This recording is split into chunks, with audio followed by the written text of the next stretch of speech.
only thing we have to fear is fear itself.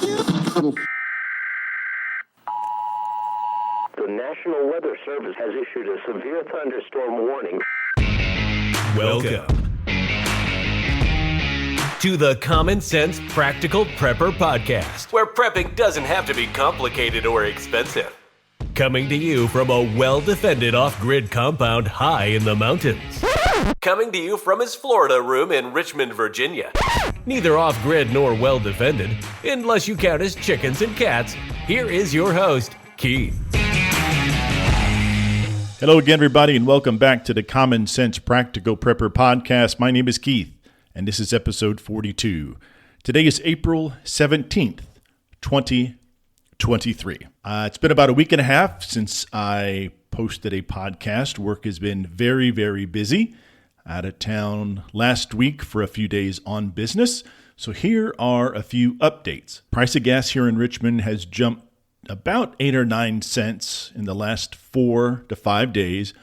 Currently looking at about $3.60 a gallon at the gas stations that I normally pass by to and from my way to work.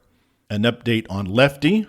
As we all know, Mary Poopins passed away a few weeks ago, and Lefty was sick as well. I'm happy to report that Lefty is back to 100%. When I put her back with a flock, she was still a bit lethargic. She still had really bad diarrhea, and that eventually went away, and she is back to her old self. She is back to laying eggs. So egg production is in full swing at the hen house in my backyard. So she's doing much better. And speaking of chickens, I've had these chickens right at 2 years. I got them when they were 17 or 18 weeks old. So I had them, I think, for 2 or 3 weeks before they started laying. So they've been laying you can just say 2 years. For the first 2 years, I had no issues with the chickens. Regular feed, scratch grains, water, chicken coop, relatively clean.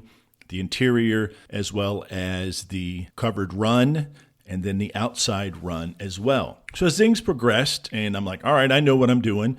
I started reaching out, looking at different forums, checking out chicken groups all over the internet and just looking for kind of tips and tricks, how to make your own feed, what we give our chickens, healthier coat, I guess.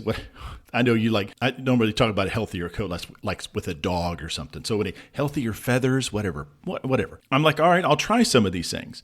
And again, the thing about the internet is there are a million different opinions out there. I am basically going to take a step back and I'm going to go back to the feed that I've always fed them, the waterer that I always use, not get all crazy with vitamins and probiotics in their feed and all this crazy stuff. They did fine for 2 years on feed from Tractor Supply and water from my tap. So that's what we're going back to. They run around in the yard for about 15 or 20 minutes each evening. I'll walk them around the yard so they can get some grass, look for worms. Occasionally, a head of lettuce, a head of cabbage. I'll hang it from a kind of a heavy rope and they peck at it like a piñata. Apparently they like that. Watermelon in the summer. And when it's really, really hot, I will take a can or two of very inexpensive fruit cocktail, put it in like a pie pan, a loaf pan, let it freeze overnight and kind of break it out of the mold first thing in the morning. And they can peck at, water and peaches and pears and cherries and all the crap that's in your fruit cocktail. So going back to basics and not getting all crazy with stuff you read on the internet. Speaking of stuff you read on the internet, remember several months ago, everybody was talking about the feed that you purchase at Tractor Supply, and even Fox News, Tucker Carlson ran a little blip on it. There were all these people saying that the feed was being altered so chickens would stop laying eggs or their egg production would decrease. And of course, that fed into all the conspiracy theories. The fire at the commercial facility, wherever that was, 5,000 chickens were killed. The price of eggs are going to go through the roof. And there was really no validity to the Tractor Supply feed conspiracy theory. And yes, buildings do burn down, but it just goes to show you on how people glob onto things. And it's just so easy to say, oh yes, that's right. My chickens aren't laying eggs like they used to, and I use that feed. It must be true. It's amazing how gullible certain people can be about certain things. Egg prices here take away inflation, and they're very, very close to what they were. We're not seeing $6, $8, $9 a dozen, $10 for 24, limit to All of those restrictions are gone from the grocery stores here in Central Virginia. So all of a sudden, I'm not hearing anything about the feed at Tractor Supply. I'm not hearing anything about an egg shortage. What about New Palestine? New Palestine, Ohio, where the train derailed and everybody was just up in arms. It was done on purpose. All these crazy things are going on. Not a peep out of that area. Did a train derail? Yes. Was it bad? Yes. Was there a huge explosion? Yes. Was there a lot of off-gassing of the chemicals? Yes. And I remember for the first 3 weeks, everybody is running around like a bunch of maniacs. It was done on purpose, on and on and on. The government's not responding because 70% of the town voted for Trump or whatever. Now, all of a sudden, there's nothing about New Palestine, Ohio in the news. Even if you dig and dig and dig and get away from the mainstream media, there's not a whole lot going on. So, very unfortunate situation. I'm not hearing anything about it. Now, the news cycle turns over very, very quickly. And the attention span of the average American is about 2.5 seconds. So there's always the next shiny object, on your Twitter feed, on Facebook, Instagram, your TV, whatever it happens to be. I'm really not sure what the conspiracy theory du jour is today. A cattle facility or a cattle farm burned down last week. 18,000, 20,000 cows, I'm not sure, all perished in this huge fire. Terrible. Terrible that the cows died. Do buildings catch on fire? Yes. Then all of a sudden, someone's like, how many more cow farms have to catch on fire before we understand that the government is behind us? Lord, people, let me put it this way. There are enough crazy-ass things going on in the world that we know is true that I don't think we need to be reaching for exploding cows, egg-producing facilities that are being burned down on purpose, food processing plants that having planes fly into them. Remember that? Was that almost a year ago? 12 food processing plants have burned down in the last 3 months, and 2 of them were damaged by commercial planes or private planes. Again, there's enough really bad stuff that we know for sure is going on that you really should focus on if you choose to. Don't waste your time on any of these crazy conspiracies. And to that point, a lot of these conspiracy theories have come true. So I will give you that. But there's some of these that are so far out there, I think it's really distracting people from the real situation. Here's an example of a real situation. Inflation. That's real. That affects everybody's pocketbook. So that is real. Inflation is here to stay, and it's going to get worse. Plain and simple, I'm not an economic advisor. I'm just a guy with 2 eyeballs and 2 ears, and I have money in my bank account, and I know I'm spending more at Costco, at the grocery store, at the gas pump than I was 12 to 18 months ago. That is tangible. I don't lay awake at night wondering about chemtrails, exploding cows, and chicken facilities burning up, or trains derailing on purpose in a town to poison everybody because they voted for Trump. To me, that's just a distraction, and a lot of people fall for it. It's on my Twitter feed, and I unfollow those people, or I mute the feed. There's enough real things going on in the world that I need to concern myself with, and I don't need to go way out in left field to find the next conspiracy theory. Okay, the gentleman I religiously watched on YouTube as far as prepping. Again, so much doom and gloom for this guy, and I really enjoyed watching his videos. And maybe 3 months ago, 2 months ago, really started picking up on the doom and gloom and really got away from a lot of the prepping tips that he has provided in the past. And there's always a nod to prepping, get your preps in order. It's not too late. He's really taken it to a different level. And I look at the titles of some of these YouTube videos, and he's posting nearly every day what to look for in case of a nuclear attack. Do we have any time left? It's already begun. It's not quite as fear-based as that one YouTuber who is a prepper in Canada. That guy is way out there. So I look at the titles, and I'm waiting for him to kind of dial it back a little bit so I can take the time to actually listen to what he has to say. But there's just so much doom and gloom that when it comes to the videos on YouTube and the people that I follow on YouTube, I am really just going to go ahead and take a step back and focus on what I can change. Ukraine. Lord, what a poop show that is. There's the 21-year-old, National Guardsman from wherever he's from, apparently leaked a bunch of information. We have troops on the ground. We have spec ops in Ukraine, in Kyiv, which we shouldn't, because Biden didn't go to Congress and ask for permission to put boots on the ground. But let's be honest, folks. There's a lot of things that go on in the military. There's a lot of things go on in the shadows of the government, the CIA, NSA, all the other alphabet agencies that we will never hear about. I'm sure some of those have brought about peaceful solutions or a peaceful conclusion to something, and there's some that have gone completely sideways. So now this guy gets arrested. FBI, SWAT team, the Bearcat was there, armed agents, full body armor, go arrest this 21-year-old kid, apparently who was sitting on his back deck reading something. The drones were flying over, and then they swooped in and made the arrest. News footage, helicopter footage, they're walking this kid back and forth in his driveway, take him out to the Bearcat, put him into his car, or in a car, and they take him away. Now, not to actually talk about a conspiracy theory, but now everybody's saying, why did he have access to this information? Did he really have access to this information?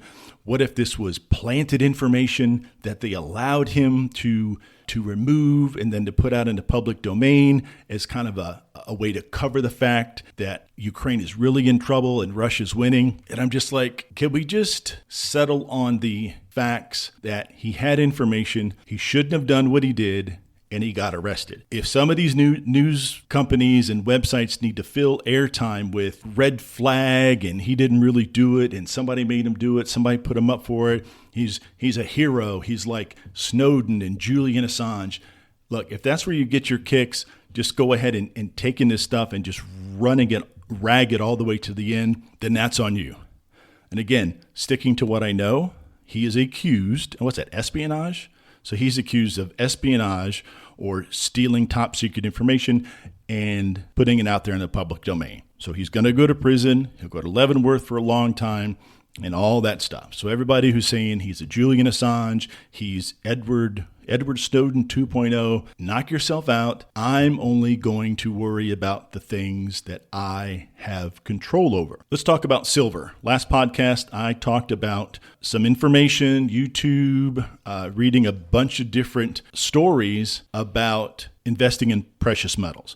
As the economy goes down, gold and silver and some of the more precious metals, which I'll never be able to afford, go up. Well, all of this has got everybody like in a silver buying frenzy. And so I did my research and I have purchased some physical silver. Apparently it's on the way.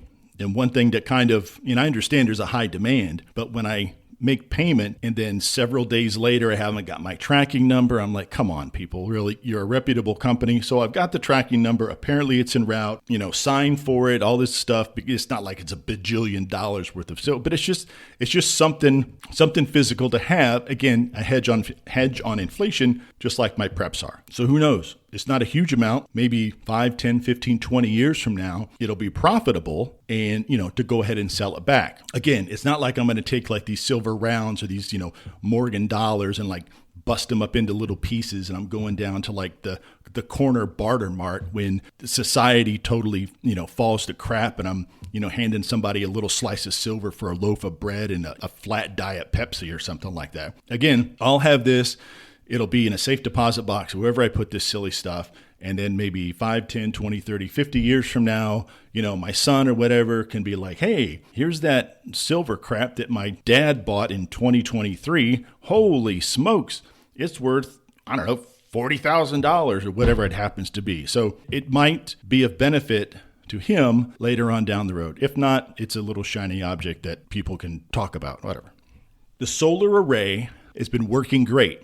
Now, like I said before, I've got these 2 monster shade trees, and I love my shade. And I understand that shade and solar panels, or shade and the ability to produce and store power through solar panels and your battery bank, don't necessarily go hand in hand. I knew this was going to happen. 2 days ago, I moved my solar array from the backyard to the front yard.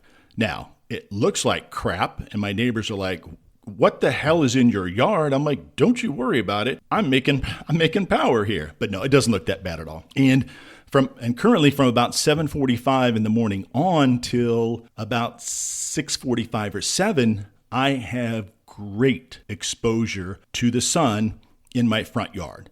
Now the sun comes up, it is over the trees. So from the front yard, my solar panels are grabbing all sorts of sun for 6-7 hours, which is more than I had expected. So running my chest freezer and my fridge in my garage, a month ago during the day, the battery bank would charge up to 100% by like 3 or 4 in the afternoon. I get up in the morning and it's down to 90. Now, when the trees started getting leaves, it only got up to like 85 or 90. I get up in the morning, it's like 82, 79%. Didn't really keep up. I was always at a bit of a deficit, not by a whole lot. Moved it around in the front, and by 10:30, 11 o'clock, I am topped off at 100%. And then, the solar power that's hitting the panels from the rest of the day is just basically wasted. So I'm going to go ahead and increase the load. I'm going to find some other things that I can add to that load and take advantage of the sun that's hitting those panels during the day. So I'll leave everybody with this. Focus on you, your family, and your preps. Let the conspiracy theories, let those folks just run wild, getting their clicks on all their social medias or whatever they're doing. They can be the Chicken Littles. It's Chicken Little. Yeah, Chicken Little, skies falling or whatever. Anyway, they can be the Chicken Littles running around like a bunch of maniacs. I am no longer going to be distracted by these conspiracy theories that are so far out there. Tractor Supply isn't doctoring their feed. So focus on yourself, focus on your family, focus on your preps, focus what you have control over and what you can change. Don't worry about all the other nut jobs out there that want to feed into all this fear. Fear sells, fear mongering. I've talked about this several times. Just control what you can control, because if you try to soak in all this information, you basically become paralyzed and you don't have the ability to do what you need to do. If I'm out running around thinking about chemtrails and digital currency, social credit, the digital ID, if I'm, oh my gosh, what am I going to do? Where am I going to bury all my guns and all that crazy stuff? It's distracting to the point that it almost paralyzes you as you try to go about your day, work your job, and support yourself, support your family, or whomever you support. Take a step back, put blinders on if you need to, and just focus on what you have control over. Folks, you can always reach me on the Twitter, prep_podcast, and you can always search Common Sense Practical Prepper Podcast. You can reach me on Gmail at practicalpreppodcast@gmail.com. Folks, thanks for hanging out with me. I appreciate it. And always, please be safe out there. Take care of one another. And until next time. Thanks for listening to the Common Sense Practical Prepper Podcast. Be sure to subscribe so you don't miss an episode. While you're at it, help spread the word by leaving a rating and review.